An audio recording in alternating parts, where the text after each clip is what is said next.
Okay, hello everybody. Welcome to our very first workshop of the year. It is a Pada Youth workshop specially created for our student chapter leaders, and it's titled How to Successfully Market Your Pada Student Chapter by our very own Karma Chan. So to wherever you are in the world, thank you for joining us. Good morning, good afternoon, good evening. I know for our guest speaker, it is evening. And actually maybe one day behind at the moment. So thank you very much, Kama, for doing this workshop. So this is actually our very first workshop that we assigned you homework.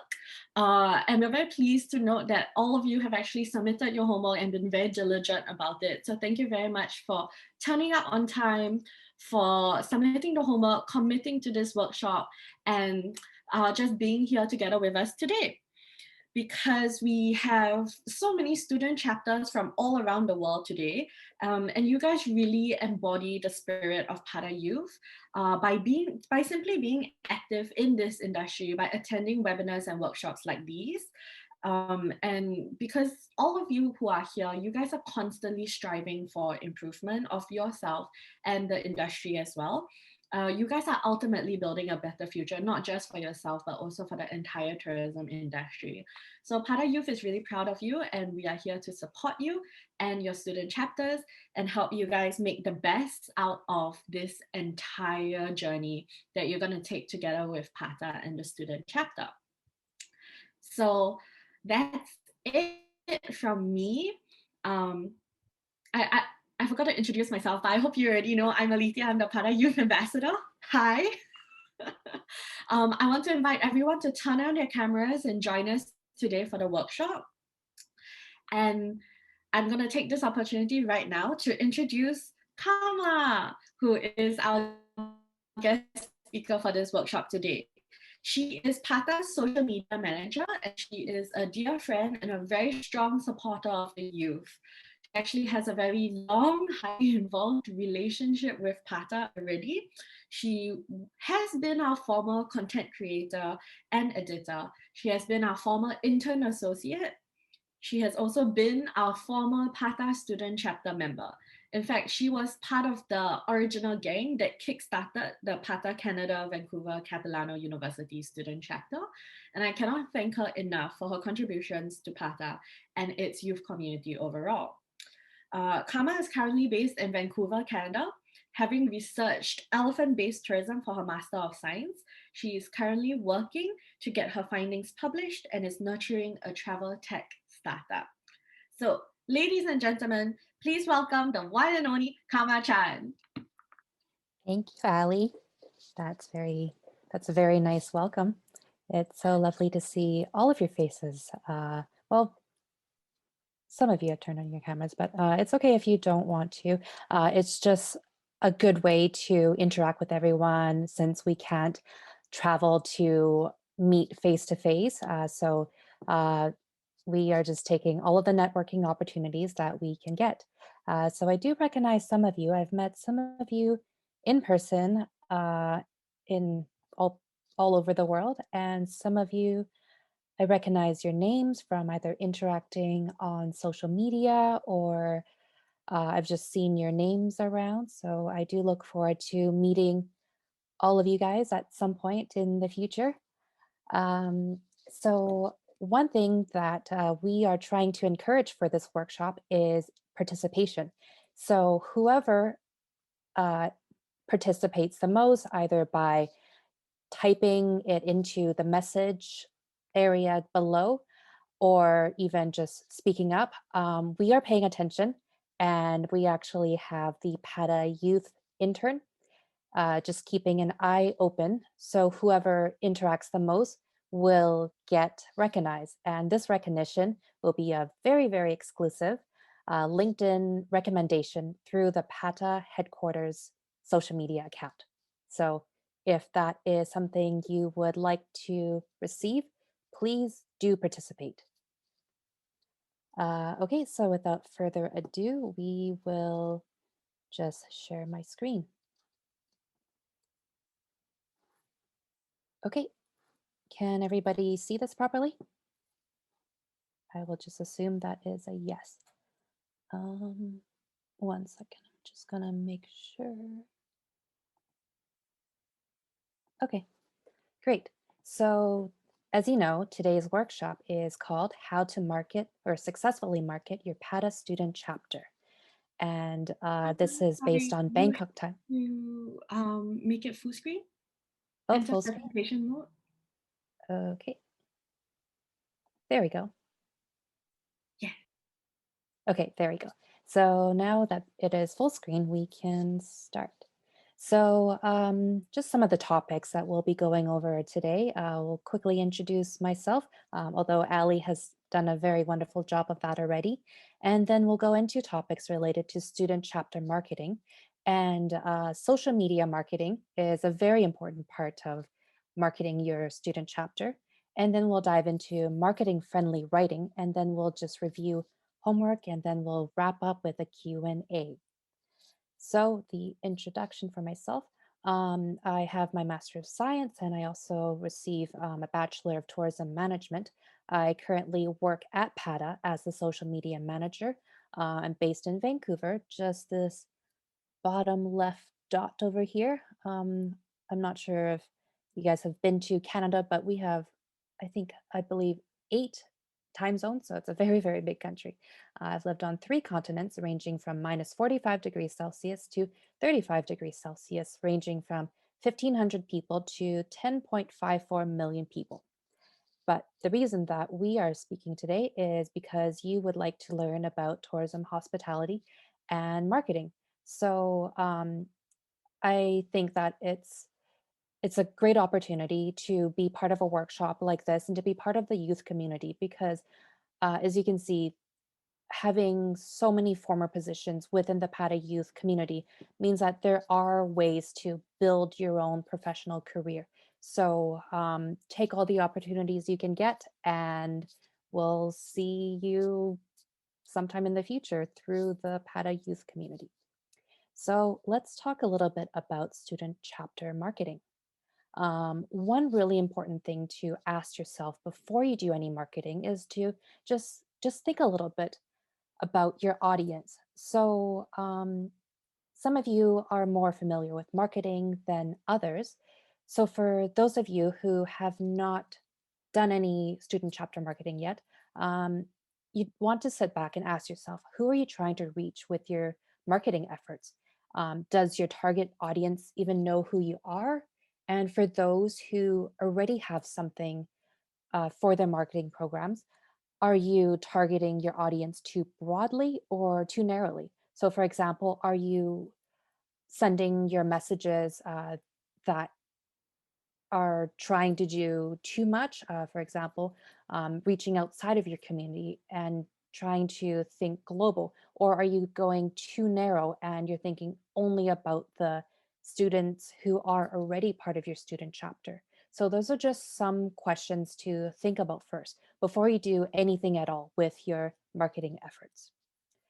Um, so, something to remember is that every single organization has a different target audience. Whether you are part of the PATA Vancouver student chapter or whether you're part of one of the Philippines student chapter, the way that you target for your audience is definitely going to be different because, as you know, uh, people from different regions consume their information differently. And if you tend to have younger students, for example, straight out of high school, 17, 18, 19 years old, or if you have students who are maybe a little bit older, so more towards the 20s or even above, then you would want to keep that in mind, as well as how that audience consumes their information. So, one thing that I found personally very helpful was to think about internal and external stakeholders when it comes to your audience. So, this is a very simple piece of graphic. This would probably apply more to businesses, but you can always tailor it to think more in terms of your own student chapter. So, for example, in a student chapter, your employees would probably be all of the chapter members. So you would have, for example, a vice chair, you would have a secretary, you would have um, just general members. So those are the people you want to think about. And as well, you want to think about the students who are part of your program, but maybe haven't heard too much about your student chapter.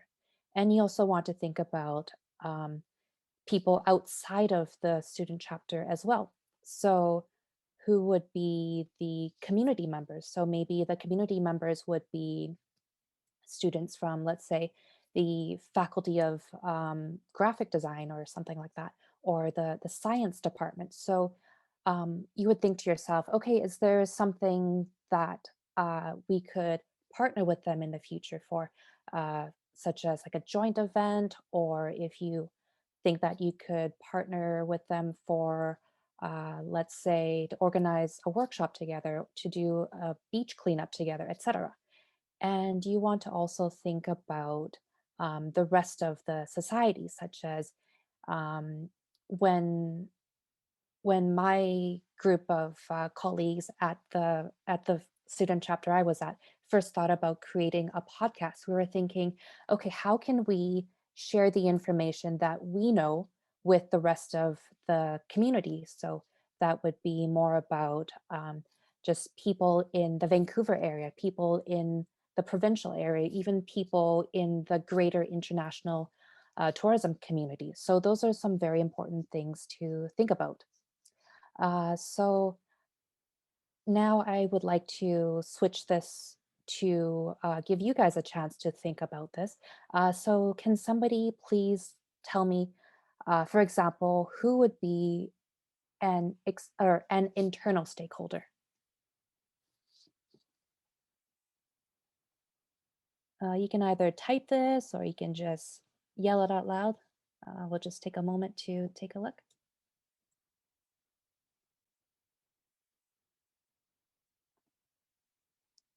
Okay, any participation? Hey guys, don't be shy. Come on, please speak up.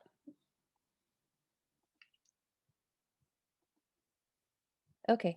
Well, one of the examples of an internal stakeholder, as we talked about, would be the people who are part of your student chapter.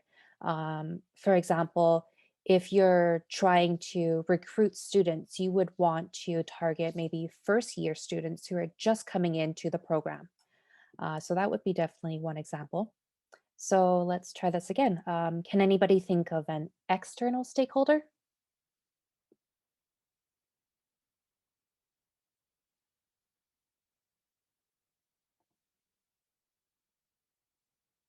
Sorry, I can't see if there's any text being shown at all. I'll let you know if someone types in the chat because that is an Okay. option, guys. You can type in the chat or you can Yeah. unmute yourself Yeah. to participate in this workshop, which Yeah. always should be a two-way conversation and not a one-way conversation. Just remember that whoever participates actively can get a recommendation on your LinkedIn profile through the PATA HQ um, profile. Okay, so I'll just go ahead. One of the examples, as we talked about, would be of Ooh, the, oh, okay. someone Who typed do in we the have? chat. Uh, Okay. Antang. Sorry, I don't know how to pronounce your name, your entire name. Do you want to unmute yourself and introduce yourself? But for external student chapter stakeholder, she said industry professionals.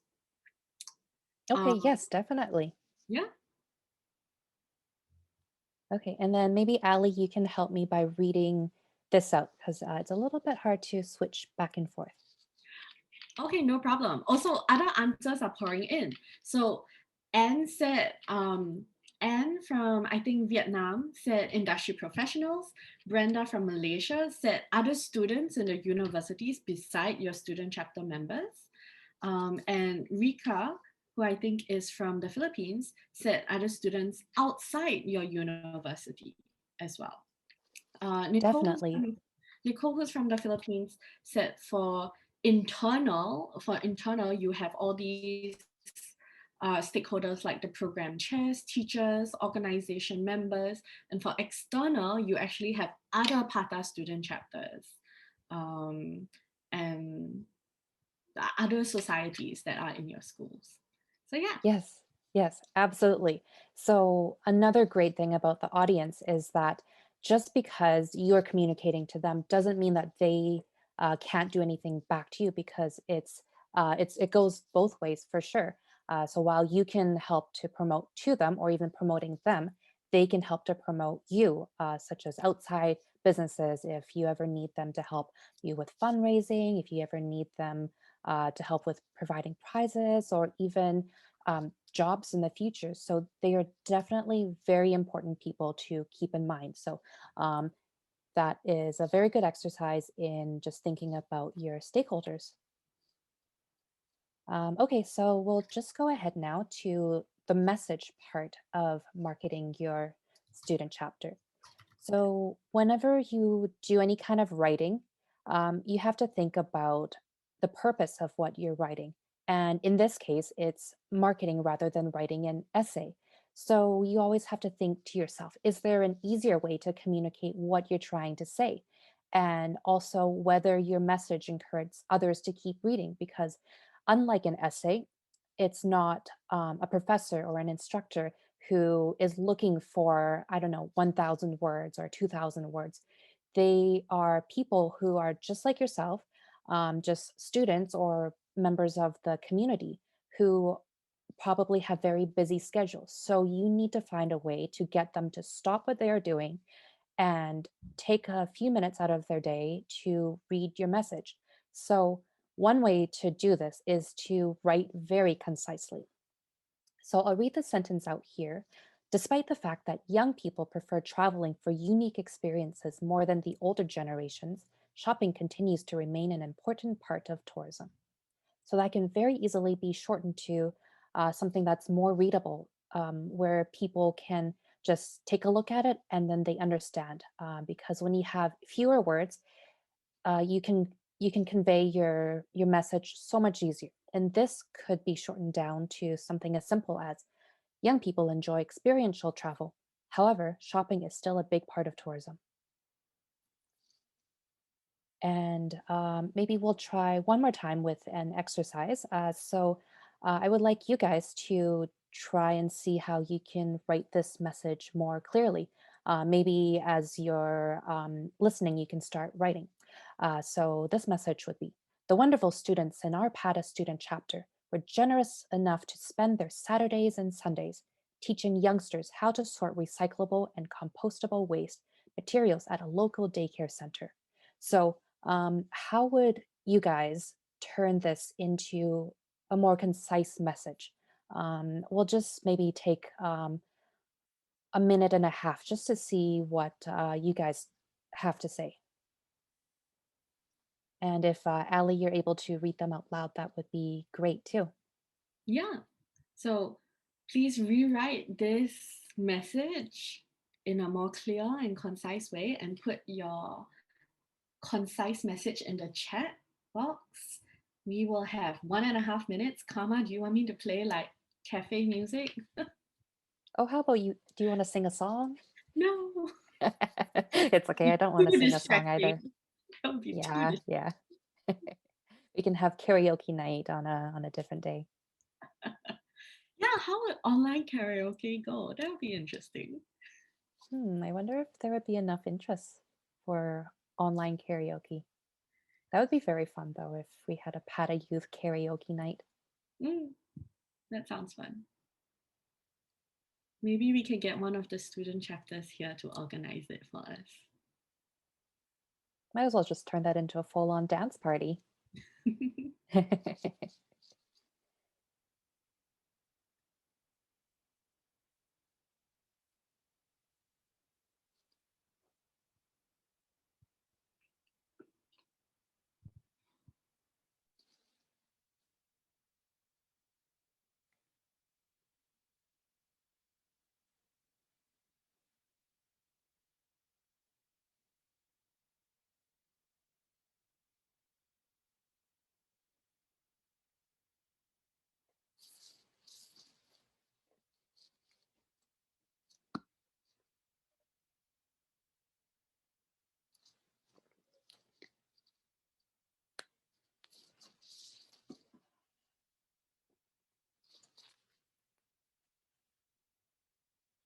Okay, I think I see a few messages coming in.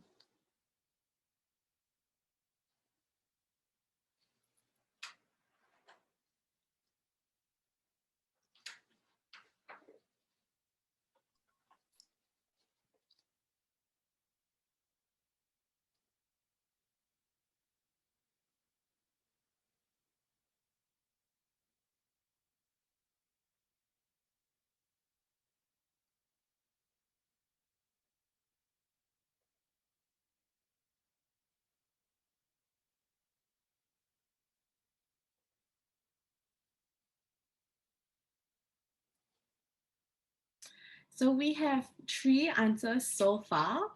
I am going to look at which one is the shortest and read those out. Or do you want me to read out all, Karma? Um, it's up to you. How about let's start with the shortest? Okay, so the shortest is 2 words, organizing campaign. Oh wow, that's very short. The second shortest is by Regina, and it says, Pata Student Chapter was kind enough to aware YTPs about waste management. Okay, that's pretty good. Another super short one was this one, by Nicole. Pata Student Chapter members spent their weekend teaching the youth on how to recycle at a local daycare center. Ooh, I like that one.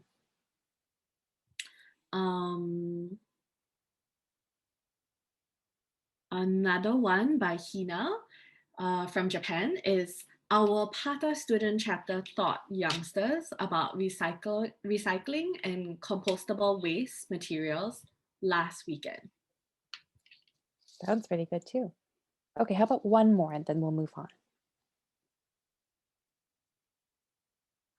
Okay, so this was actually one of the longer examples. Uh, Instead of doing unimportant things, Tata Student Chapter had spent their valuable Saturdays and Sundays by teaching youngsters to recycle and compost waste materials at a local daycare center, which is a great contribution. I like that one too. It definitely has a different take on it, but as long as it gets the message through very clearly in an appealing way, that is a good way to convey the message too. Okay, so we'll just move on. Um, so another important part of the message when you're writing anything, when you're marketing, to be specific, is you would always want to get your audience to take an action. So just think back to your day and just think about how many times you've seen buttons such as what you see below, like call now, subscribe, check this out, read this, click below, comment below, etc. So these are all called call to action. Sometimes it's just called CTA. So when you write, whether an event post or a social media post or anything, you have to just kind of look back and think to yourself, does my message clearly communicate the intended action? Um, so yeah, it's just really good to remember to always include a CTA at the end, or yeah, usually at the end of all of your messages. So maybe we'll just take a moment and think about what kind of CTA you would use in each of these marketing resources. So we'll start with recruitment posters at your school. So, I think you would know what these are. So whether it's trying to recruit people to join your student chapter or recruit people to a specific position, such as a chair or a vice chair. So just let us know what kind of CTA you would use. So would it be something like um, meet us in room 123? Or maybe you would want to say send us an email at email address. So let's just see some of your answers for the first one. What kind of CTA would you use for a recruitment poster at your school?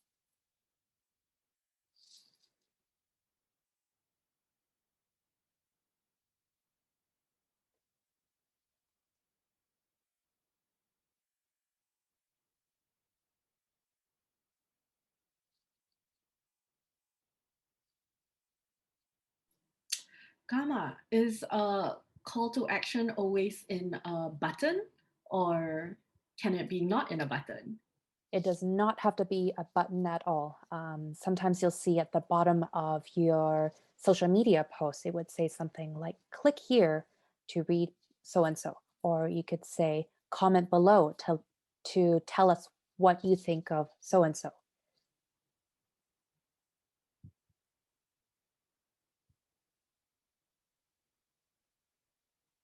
Okay, let's just hear maybe 2 or 3 of these answers for the first one. Um, so interesting, really interesting.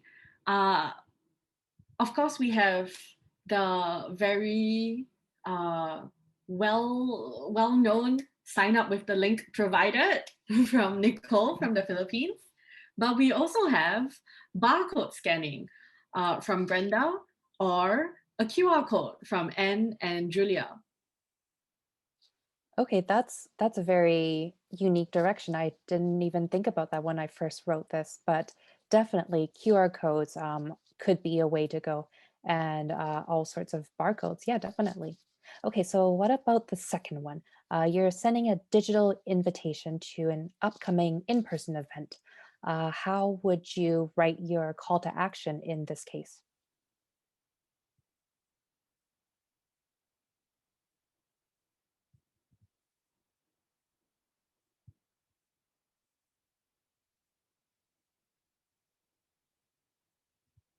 So this is a little bit trickier because it's a digital invitation, but the event is in person.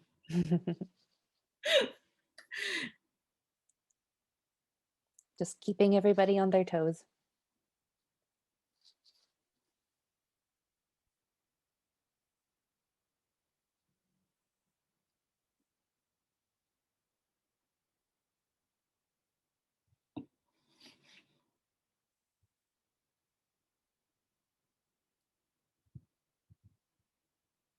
Maybe if we can hear just the first two that come up for this, we can just move on to the third or fourth one.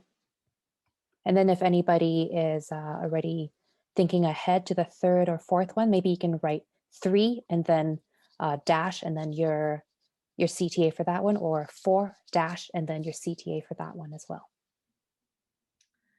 So Julia says for the second one, register through the link in our bio on Instagram or register through this URL if it's on Facebook.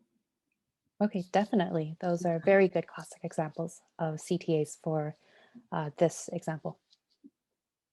Yanzi from Singapore says to email, to RSVP by email. Okay, that would definitely work too. Or Regina, hit me up at number, like you put your phone number in. I love it. Okay, Okay. so let's see, what would you say for a social media post to showcase a completed project by your student chapter?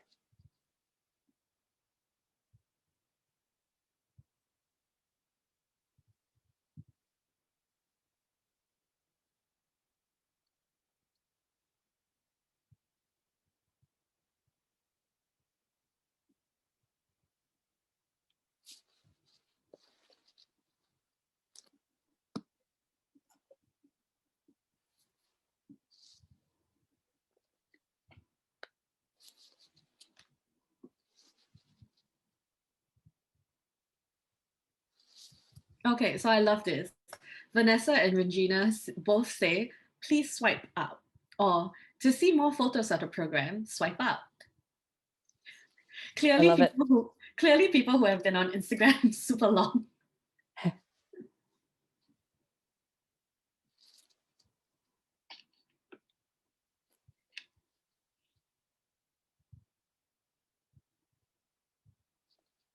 I feel like for things like this, it's just a good reminder or a good way to formalize something that we see every single day when you use social media or when you scroll through websites of any kind or even walk down the street. You see call to action everywhere because that's such a crucial part of marketing.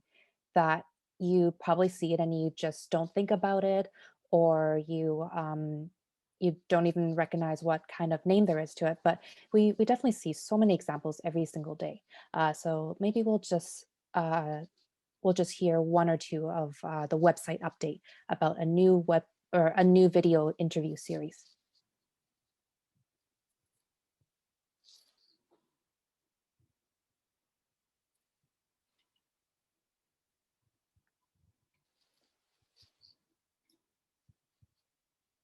So I'm not sure if this is the answer for number 3 or number 4, but I do think it could work for number 4. Mhm.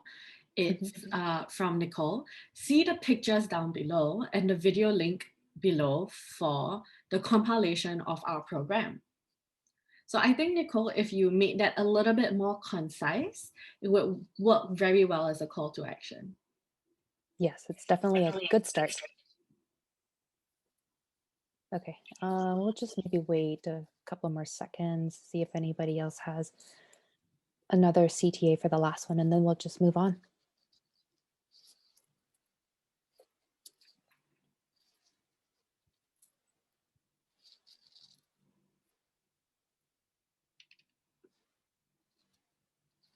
Okay, I don't see anything else popping up, so we're just going to move on. If you can think of something afterwards, feel free to share it into the messages, and we will still count it as part of your participation. So we'll see who has participated the most. So visuals are a very important part of your message. When you look at these images below, um, you can tell that some of them are a little bit better than others. For me personally, when I look at the first one, it's very visually appealing. It's something that's simple and clean, and there's only um, 3 colors, and things are very, very clear for me.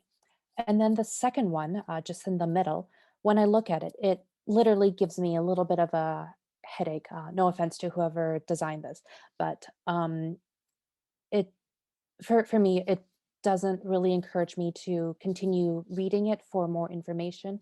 And then for the third one, I don't know about you guys, but when I look at it, it just looks like there's a lot of information. There's a lot of things going on, and it doesn't work as well as the first poster on the left side. So we just have to remember to put ourselves into the other side when we create visuals or when we use a graphic that's already been created in our message about how the viewer or how the audience would react to it. So just some key pieces of advice would be to not overcrowd your visuals. So for example, this first image here, there's a very good use of negative space because it gives enough just plain color just so you can kind of let your attention be drawn to the core message. And you want to make sure that your message is readable. So this second image here, um, there's definitely a lot going on here. So you want to make sure that your text size, your color, and your font styles are easy to read. Then you want to think about things like the elements of your visual and how they work together so that they're not competing for attention. So that would refer more to this third image here, where there's blues and bright reds and bright greens and just a lot going on here. And then I don't have an example of this, but I'm sure you have all seen this, where somebody has used a low resolution image that makes the entire message look very, very pixelated, and it's not the most appealing thing. So maybe those are just things that you want to avoid. And then another important part of your visual is the logo. So if you look below, that is the PATA logo. We usually think of just this inside here as the logo, but we have to keep in mind that the outside space too is also a part of the logo. So you don't want to overcrowd them. And even though the image cuts off at the top left of this P and then the lower right of this N, you want to make sure that there's enough space here because those are still considered part of the logo. And you don't want to alter them. You don't want to be adding a background effect, such as these examples here, because that's not part of the logo. And if you can master your image creation so that you keep these in mind, you're already a step ahead of a lot of graphic design amateurs. So we'll just move on to social media marketing. This is an area that I think a lot of us, if not all of us, are familiar with. So it's got a lot of benefits. For example, it's free to use, and this is where a lot of your target audience is going to be. And it's a good way to hone your skills so that you can do other parts of digital marketing. But some of the drawbacks include just how you need to be consistent in providing updates. Otherwise, people who visit your page will see that you updated maybe 6 months ago, 1 year ago, and then it doesn't really look good for your student chapter. And another thing is that it's easy to do social media, but it's not exactly easy to do it well because there's a lot of things that you need to really be able to keep in mind. For example, social media marketing is not the same as influencer marketing. We can all think of a few influencers who we follow on, for example, on Instagram. And we just have to keep in mind that marketing for your personal brand image is very different than marketing for your business brand image, or in this case, your student chapter and its professional brand image, because you use a different content strategy. For example, in a personal brand, you would be talking about your favorite things, whereas in marketing your student chapters, you would be um, marketing, for example, um, one of the sustainable development goals. And then your message is also very different too, same with the tone. So instead of asking people to buy, I don't know, your protein powder, you would be asking them to watch your most recent video. And so, if you want really good examples of how you can do social media well, you could look at other social media accounts that are similar to what you're trying to do instead of following just influencers. So, these can include other student chapters or other student associations or clubs at your school. And I'm sure you guys are all very familiar with some of these platforms, but I just wanted to briefly go over them. So just always keep in mind um, that every time you choose to do any kind of platform, whether it's Facebook or Instagram or LinkedIn, you do have to put in some effort to make sure that it's updated regularly. So if you only have Facebook, that's okay. If you only have Instagram, that's okay. If you only have LinkedIn, that's okay too. But if you already have these profiles created, just make sure you update them. I would personally recommend using Facebook and or Instagram. Um, and then this is how I would rank them in terms of priority for your student chapter. Facebook is always good for a general audience and good for sharing general information, especially because compared to Instagram, you get that ability to click on the links. And honestly, everybody's on Facebook. And then for Instagram, that's also a good platform to use. And for the younger generation, so Generation Z, they would more more likely be on Instagram. And it's a lot easier to engage because all you have to do is just double tap. But then a drawback is that your CTA must be easily accessible. Usually that would be through a link in your own bio. Another way you could do this would be a link in somebody else's file. Then in this case, you would add somebody else. LinkedIn is good as well, but just remember that you do have to keep it updated. So I would just really think in terms of how useful it is, and if it works for your student chapter, great. If not, I would focus on number one and number two. So, some of the best practices to keep in mind for using social media is that you want to put your most attention grabbing information first, because rather than, for example, like we talked about, it's not an essay. You want your first mission to be to get whoever you're trying to reach to stop scrolling their phone or stop scrolling on their laptop. So, you would want good words to use, such as new or join or exclusive or just something that catches their attention. And less eye catching details, such as date, time, or location, or a link, can be placed at the very last. So you can see the examples below of different messages that were used in recent social media posts for PATA headquarters. So this one here is the first sentence: join an exclusive alumni of tourism superstars, etc., etc. And then you have this link. And then this here is a short sentence: new webinar, that catches somebody's eyes and it tells them right away what they're looking for, instead of having to read two sentences, three sentences, and then figuring out, okay, what in the world is this? And same thing with this third example here, where you tell the reader exactly what they're reading about before they continue reading it. So that way they know if this is something they're interested in, they can stop and read more. So, more about best practices is to use your most valuable real estate wisely. These are just examples that I saw on LinkedIn. As you can see here, there's a lot of blank space here before you click on see more.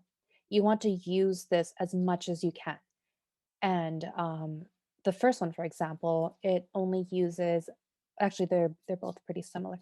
They only use one sentence that is about one line and a quarter. So you want to use the rest of this line and then the rest of the third line. So avoid using a line break if it eats up your space. And just get familiar with different platforms, because Instagram uses a different amount of space, Facebook uses a different amount of space, et cetera, et cetera. And more about the best practices. We will keep emphasizing this because it's very, very important. You want to be concise. People have very short attention spans, especially on social media. And we should also avoid making your post look like spam. So this could include using caps lock. People don't really enjoy reading things in all caps, and people don't really enjoy reading things with lots and lots of exclamation marks, because it's just associated with reading spam. So we've trained ourselves to just keep scrolling or to kind of ignore it. And then you want to use your emojis strategically. So, for example, this here, it draws your eye right to what you're trying to emphasize. And it also helps to break up text. So you see here as first part of the point, and then the second part of the point. And then just because we are not writing a formal essay, it's okay to use language in this way. Instead of saying we are, you can say we are, instead of saying or writing out in full letters, one in three. You can write the numerical version, one in three. So maybe a good way to think of this is to think in terms of dressing your social media posts up in clothes that are business casual. So, other ways to think of best practices is that you want to tailor your message to your audience, and that depends on your age group, your region, your language, etc. So, McDonald's is a good way to think of how you could localize these experiences. So, the menu items here on the left, you wouldn't be able to find them at every McDonald's. And then the same with the one in the middle. I've never actually come across mooncakes from a McDonald's before. And then this third one here, I think this is from Germany, and it's beer inside of this McDonald's cup, and it's not something that you can find at every McDonald's in every country, every region, etc. And then if you want to look for examples of how to tailor for a different audience, maybe just type in Nike ad and then country. So this one on the left, I think this was created for a Chinese audience. And then the one on the right, this was created for an American audience. And yeah, just you can just keep looking, like for example, Nike ad, Russia, Nike ad, France. And that way you can see, okay, how do people in this area respond to the color red? How do people respond to the color black? How about light colors, dark colors, et cetera, et cetera. So all of this will come through practice. All right, and before we move on to marketing friendly writing, um, is there anything that was unclear before we move on? I'll just give it maybe like 20 seconds to see if anybody has a question.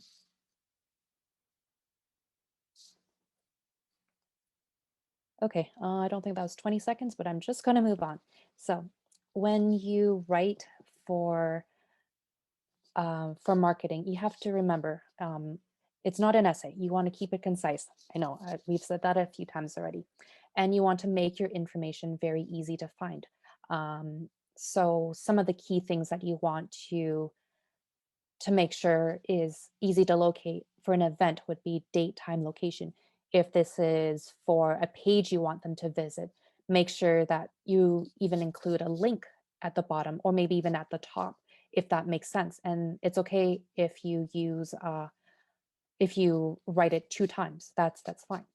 And then you want to put your most engaging information first, and you can use symbols if they help to communicate everything better, such as you can use the percent symbol, you can use plus symbol, you can use 7-8 instead of 7 to 8. So those are just different things that would help to communicate better. Okay, so before we move on to there, I wanted to show just a few examples of things that already exist on the PATA website. So we can just really quickly dissect this page because they give really good examples. So right here, you can see, okay, all of the core details already on the far left side. So that stands out. And then you get a bright blue register now. So I do recognize that not everybody would have a website for their student chapter, but you can think of this in terms of maybe um, an event that you create on Facebook where you have a section of your description that very clearly communicates what time this starts, um, what date, what room, which whatever. I personally would not put this information in text at the very top because um, if I remember correctly, there's already a section that Facebook allows you to use. But even if this is for let's say a poster that you create, you want this to be shown in a way where you catch their attention. So remember what we talked about. You wanted to encourage others to continue reading what you are trying to tell them. And then this information, if they are interested in what you're communicating, then they'll be able to find this and use it purposefully. So you can see here, these are very well organized so that you have the speaker information. And then instead of making it go on for too much longer, you can click on the read more. And so this, in this case, would be your most valuable real estate, sort of like in the social media post. And then it's kind of the same thing going on here. And then we'll take a look at another example here where this here is, okay, so you have all the different elements, you have the title. So just remember that whatever title you decide to use for, let's say you're writing a blog post about your student chapter, or you're writing something in your school newspaper, just make sure you have a title that is that correctly describes what you're writing about in a way that people will want to keep reading. So, as you see here, there there's certain text that's already bolded. This helps to draw your eye to it. And then you want to break it up into different sections. So this kind of goes back to what we were talking about here about putting engaging information first. So you have that already, and then you want to just use what you can to communicate your message as clearly as you can. So in this case, it's different colors, and it's also bolding parts of your text. So the only way to really get this down perfectly is to just keep reading. Read news articles, read blog posts, read social media posts, just so you can see what the best ways uh, that they've that the other people have been able to communicate to you, because then you can put yourself in the audience's shoes, and then you can create messages that would work on you, except now you're using it on them. So we'll just take a look, maybe, yeah, at one more example. So you see here, there's a lot of photos to break up text. Um, so in a social media post, we don't really have a lot of space for photos, and that's where the emojis would come in. So things are just organized into headings, just very, very straightforward. Okay, so kind of the same thing where things are just very, very simple to read. And there's nothing whatsoever that would remind me of an essay. And things are just like one or two sentences, just the most, just the bare minimum to inform your reader and then to get them onto the next part.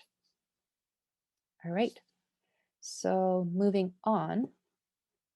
um, okay, so moving on, we will talk a little bit about homework review. So before that, I just wanted to mention thank you very much to everyone for submitting your homework. The main reason for this was we weren't sure where all the participants were at in terms of marketing experience. Some people have are part of pretty new student chapters, so maybe you haven't marketed for your student chapter before. Some people maybe are part of a student chapter that's been around for a few years. So maybe you've already gotten experience with marketing your student chapter. But either way, this was mostly just to make sure that everyone had a little bit of experience with writing for social media, and to think about putting into practice some of the information that we would be learning today in the workshop. So, yeah, thank you very much for sending that in.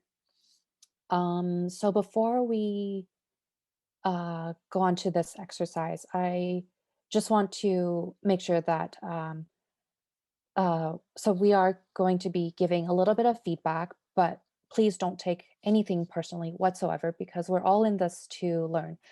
So if there's ways to improve on how you write your post, or how to use your image, or how to structure your message, this is also in the name of improving your skills. Okay, so let's take a look at our first example. So on the left, you would see the message before you click on see more. Um, okay, can you guys think back to what we've learned today from social media, from the social media marketing section, and maybe just type into the message one suggestion for how you would do this a little bit differently, just one suggestion, and then we'll just kind of like assess that a little bit more. So we'll give you maybe 30 seconds to type in just one suggestion.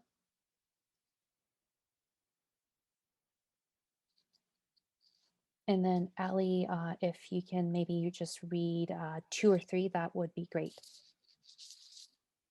The first reaction from 2 people was to use emojis. Yes, emojis definitely help to break up the text.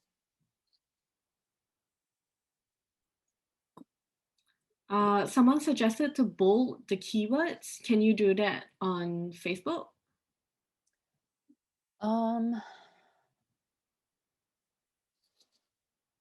I don't think so, actually. I've never personally tried myself, but if this was something such as like a blog post or part of, let's say, a news article for your school paper, definitely I would bold 1 or 2 items.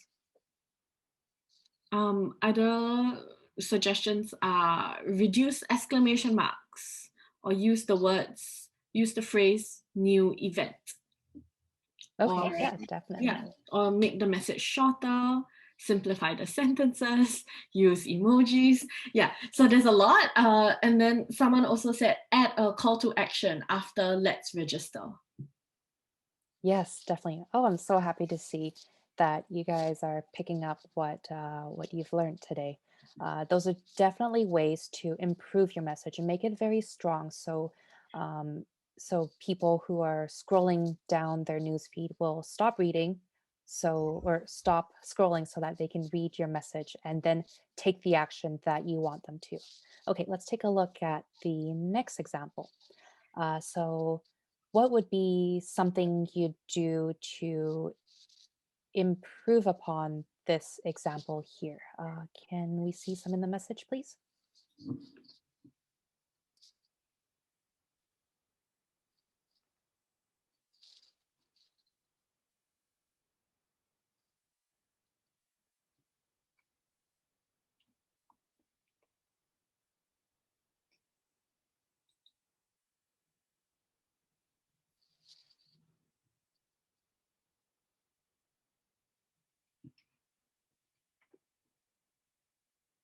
Some suggestions are minimize pictures. I'm Okay. not I'm not one. It's an Instagram post. How do you minimize the pictures? Maybe the graphic design? That's what Yeah, they. I think that's what the person would have meant about having fewer things on the graphic. Yeah, That could work. one of the comments is that the visuals just a little bit too overcrowded. Mhm. Like there's too much information in the picture. Yeah. Yeah. Okay. Yeah. I do have a slightly hard time just reading some of the text on the bottom. So, if there was a way to maybe show less information or to even have bigger text, that would be great. Yeah. Other other ways of making this even better is maybe right now there are too many dots or there's too much words in the caption, so maybe write it a little bit more concisely. Someone suggested to change the emojis um, and um, cut down words. Yeah. Okay, yeah, definitely. And then for a lot of Instagram posts, usually if you put a URL, it's a little hard for people to use it because they have to remember it and then type it in on their own. So if there is a way to direct somebody to, let's say, at so and so's bio link, or even on your own bio link, that would make this a much stronger message. Or even if you have no other option, you could direct the reader to your Facebook page, and that's always a last ditch effort. Okay, yeah. So those are very, very good suggestions. Maybe we'll just hear 1 or 2 more. One more thing. Hashtags, use correct or widely used hashtags. What do you have to say about hashtags? Okay, hashtags. I wasn't planning on getting into that in this session, but it's definitely worth talking a little bit about. So, when it comes to Instagram, everybody has a different strategy. Um, but I guess the traditional view is that to just remember what hashtags are supposed to be for. So you want it to be able to link to other posts that are similar to what you've used. So anytime I create a social media message for PATA Youth, I always use hashtag PATA Youth so that, for example, a student chapter member looking to see what it would be like to be part of the PATA youth community can go onto Facebook or Instagram, click on the hashtag PATA youth and see what kind of things are already in existence related to that hashtag. So if you have a little bit of time, I would definitely recommend to go onto your Instagram and then search um, for specific hashtags. So you want your hashtag to be for things that are similar to what you're looking for. So you wouldn't want something very, very simple where it's hashtag the Hashtag world. event. Yeah, exactly. Yeah, that's too Um, broad. yeah, exactly. There's there's a few different schools of thoughts when it comes to hashtags for Facebook or hashtags for LinkedIn. I personally try to keep it to two or three maximum, but there's always circumstances where you would use a little bit more. Where, for example, if you're partnered with another association or if you're partnered with another student chapter, you want to have their hashtag there as well because it just kind of shows that you're partnered with them, or it shows that other people looking to find out more about that organization can find them. So, yeah, just maybe take that with a grain of salt where you want to use two to three hashtags on Facebook and on LinkedIn, but you can definitely adjust that if it works for you in for other purposes. Okay, so Ali, do we have any other recommendations for this post that you think we should take a look at, or should we move on? No more, we can move on, but just one last thing. So Julia and myself both really like the first line, no date on Valentine's Day. So we both think it's really catchy. Yes, absolutely. So I personally, if I was scrolling through this and I saw that, I would just stop and think to myself, do I have a date on Valentine's Day? And then maybe I'll just take a look to see what this post is talking about. So yes, that definitely would make me stop reading or stop scrolling to read this post. Okay, so let's move on to the next one. So does anybody have just one recommendation that they could put for improving this post here? Let's just see what you guys think.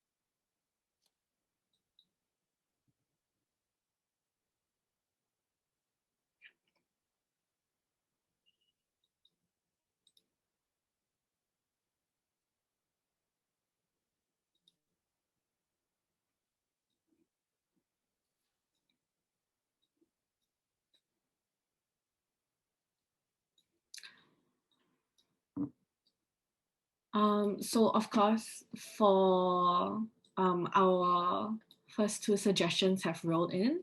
For Instagram especially, we would suggest that you put the link in the bio because that link is not a link that I can remember and type in myself. Yes, exactly. Yeah. I would not personally look at that link and, okay, I will open another browser and type in um, what this says, especially with the things at the very back. If you have no choice but to use, for example, like a bit.ly or in this case, forms.google, you would try and customize it so that it's as easy to use as possible because you want the call to action to be as simple as possible. So that's why you have things like big buttons that say, click Mm. here or subscribe here. So it takes the least amount of effort for your audience member to take an action. So two more comments that were really good. One comment from Julia. Maybe it's not necessary to have all those social media logos inside your visual because those social media logos aren't clickable anyway. Okay, yeah. And from Anne, uh, is there a black part in the photo? Why not make the image bigger so that it fits fully the frame that it's supposed to be in for whatever social media platform you're on? Okay, yeah. That is definitely a good thing to do. So if you've ever taken a look on Instagram, it kind of forces you to take on certain dimensions. And then there's other dimensions that work best on Facebook and on LinkedIn. And then Twitter is a whole other game as well. They do the long horizontal images.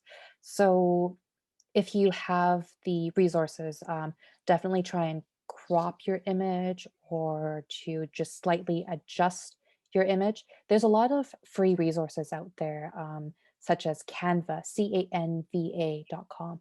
And there's other places where you can use free graphic editors so that you can adjust even just that black bar so that your image can be optimized for your platform.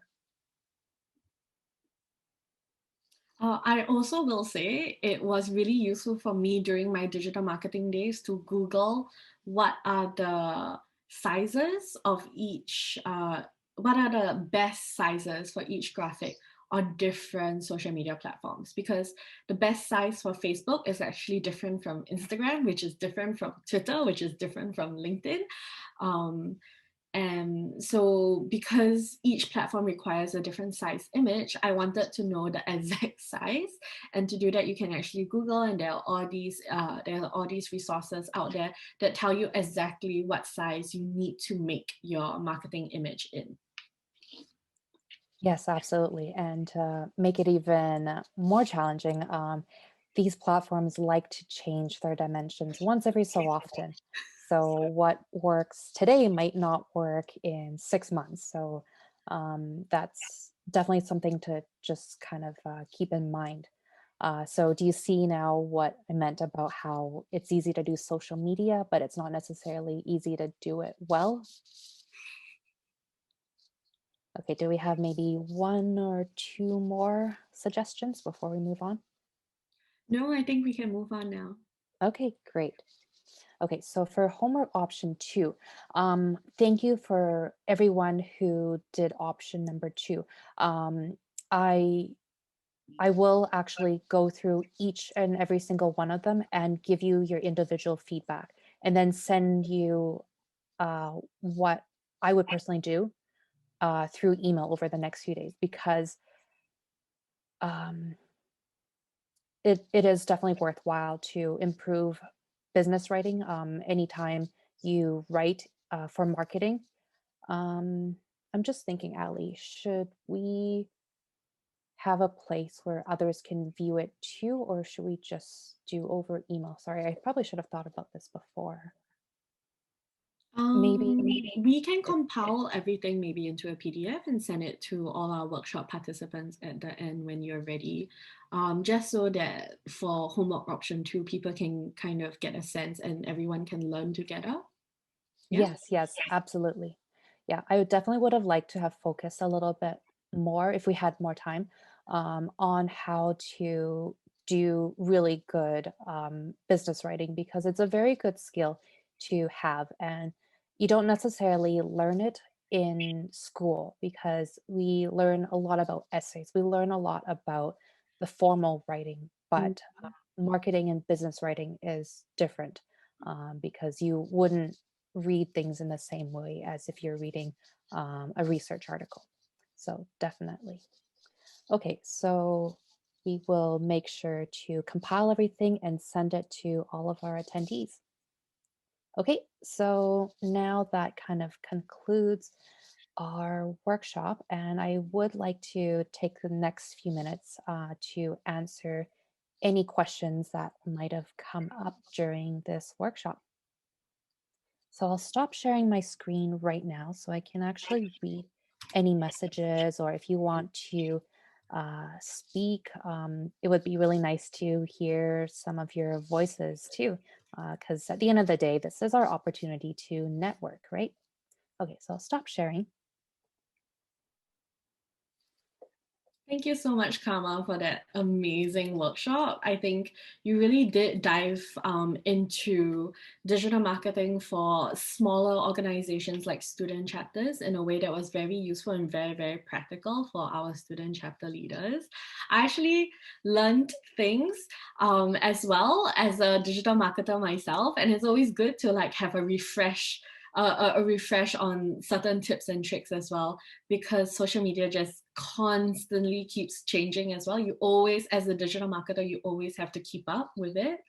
So yeah, thank you so much for doing this workshop.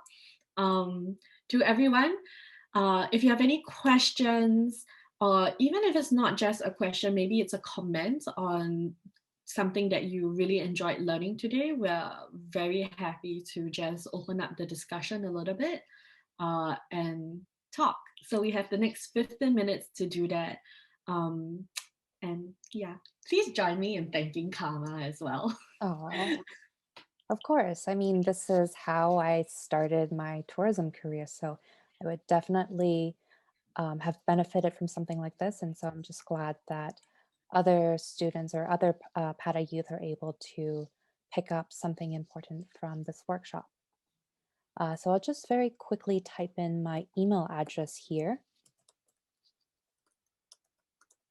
So if you have any questions that you can think of after our time together, you can definitely send this to me.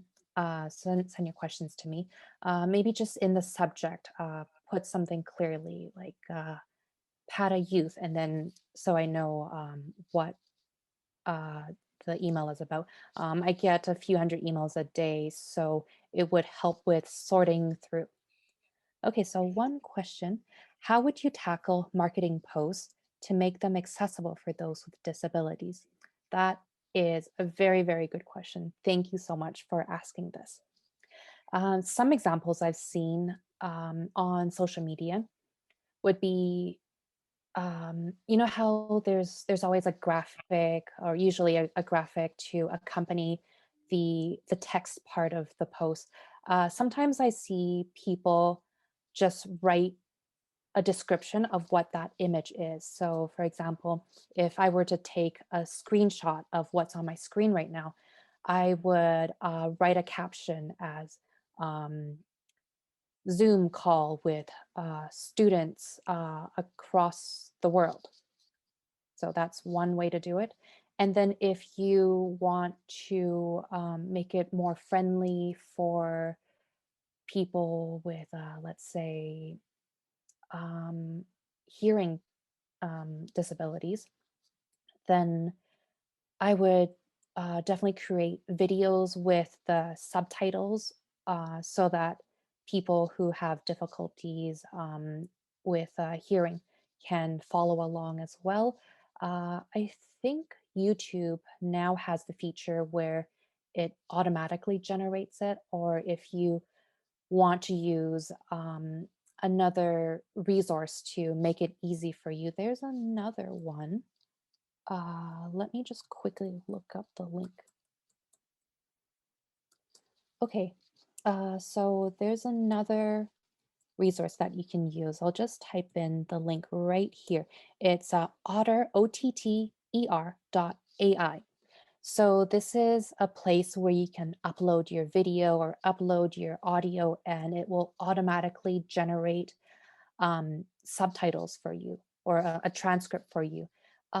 If you're under a free account, I'm not getting paid for this by them in any way whatsoever. If you use a free account, you get a limit of a certain amount of minutes. But if you use uh, a paid account, and I think you can get a student discount as well.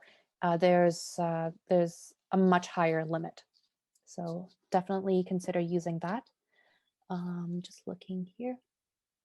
So Thank you So to so sum much. up, to sum up, to basically make social media more accessible for disabilities, it's about describing the image in your alt text, as well as maybe including subtitles in your videos, and being sure to make use of the technology out there that can actually help us make more inclusive communities and societies.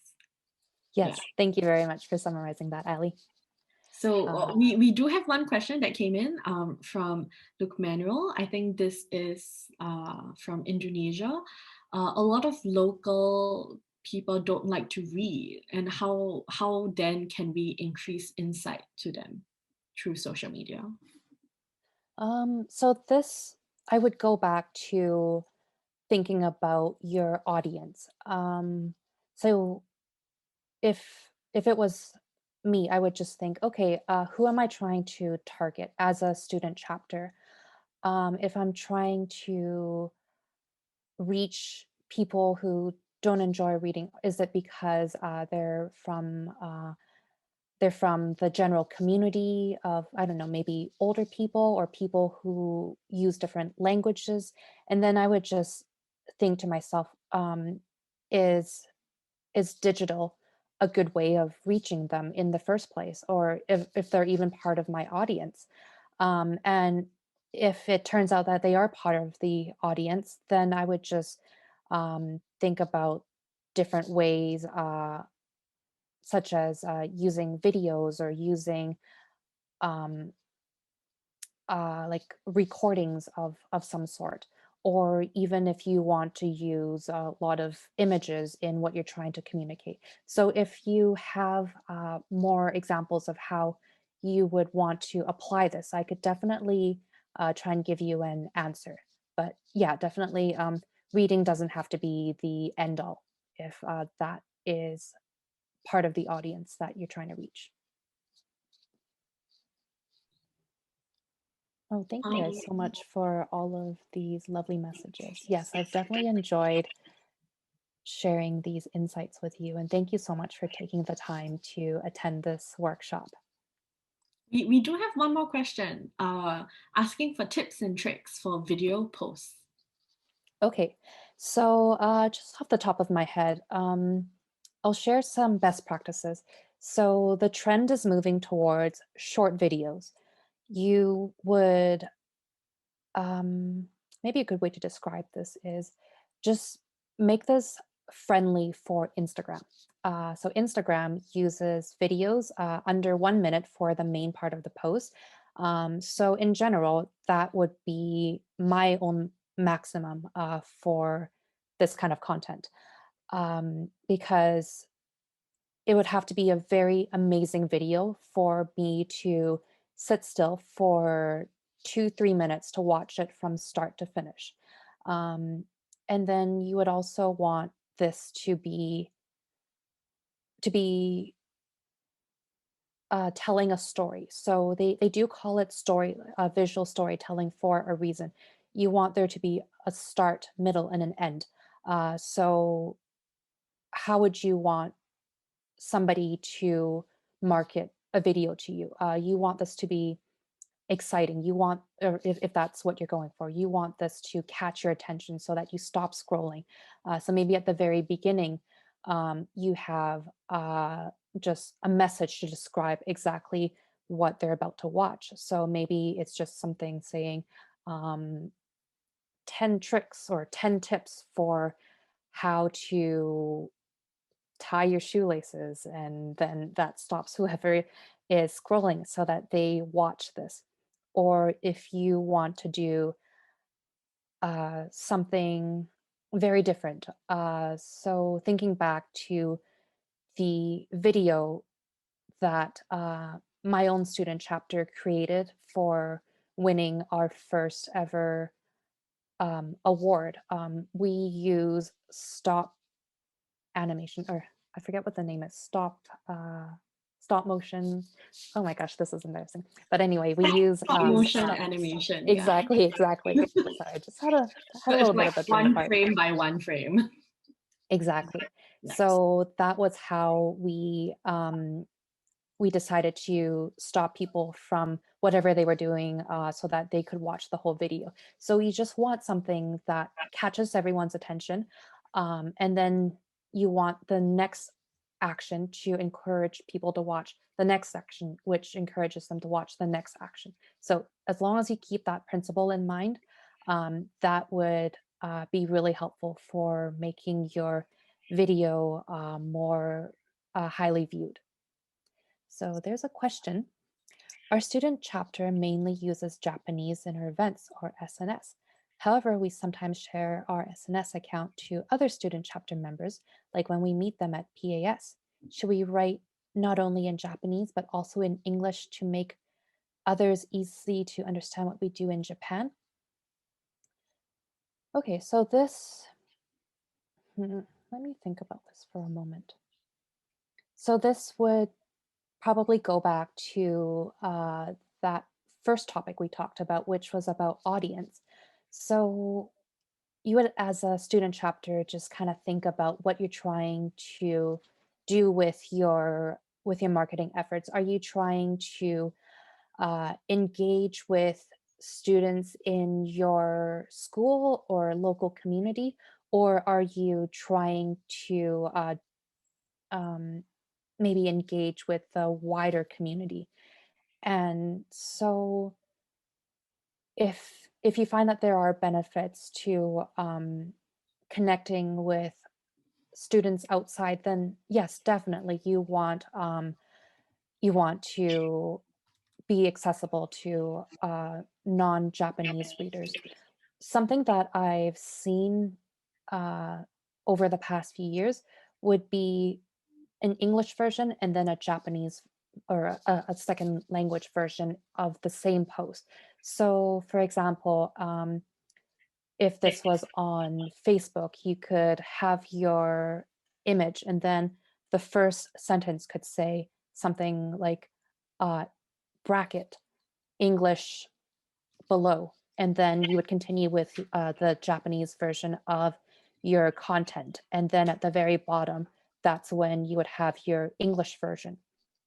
So that way, it is easy for your audience that can read a lot stronger in Japanese, but then your larger community of stakeholders can also still engage with your content. I hope that answers your question. Okay, so I'm not sure if I've missed any comments. If not, I think No, that so we've very happily managed to answer all the questions that were posed in the chat.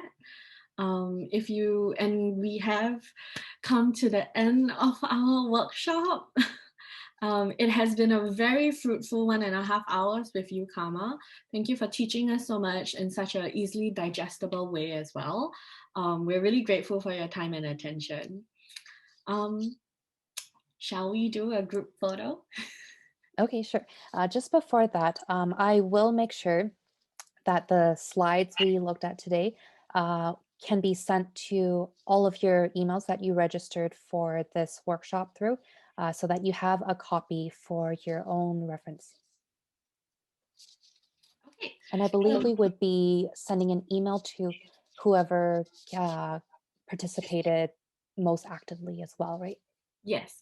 So thank you everyone for your participation. Honestly, your participation makes this workshop even better, and we really enjoyed being able to engage with you, especially since everyone's actually all around the world. We have 18 different student chapters with us here today from, I think, 13 different destinations. So we're just really glad to be able to have a moment where our international community can come together and learn things together and work together on improving ourselves. So I just want to invite everyone to turn on your cameras. Let's do a group photo, and we will send you a post workshop email this week or soon about the various things that we owe you and who's the winner of our LinkedIn competition, etc., etc., etc. Okay, so I will take the photo. Everyone, you have to freeze and then you have to smile. We have 2 pages, so there will be 2 screenshots. Okay, so I think, okay, we're all ready. Okay, guys. 1, 2, 3, smile. Okay, wait, keep smiling. 1, 2, 3.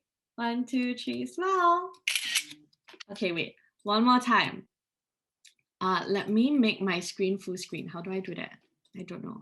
View, meeting, full screen. Okay, let's do this one more time for safety. Everybody open your eyes really big and smile. Okay, one more time. Open your eyes really big and smile. Yay! So that is it for today. It's really sad and lonely in my apartment, so I'm really happy to see everybody. I miss everybody. I wish I could go visit you in your individual countries. I wish we could meet at a PADA event, but hopefully 2021 will be very different from 2020, and we will keep in touch. Thank you. I hope to see all of you at some point in the near future. Thank